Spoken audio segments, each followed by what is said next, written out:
Hi, this is Jackie with WTI, and I love pancakes, but I have a gluten sensitivity.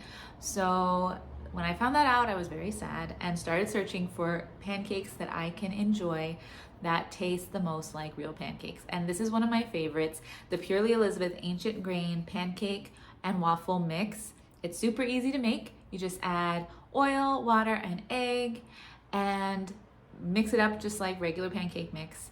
They turn out fluffy and delicious, but they have added benefits of being gluten-free. And they also have added like protein because they're made out of these really good ancient grains.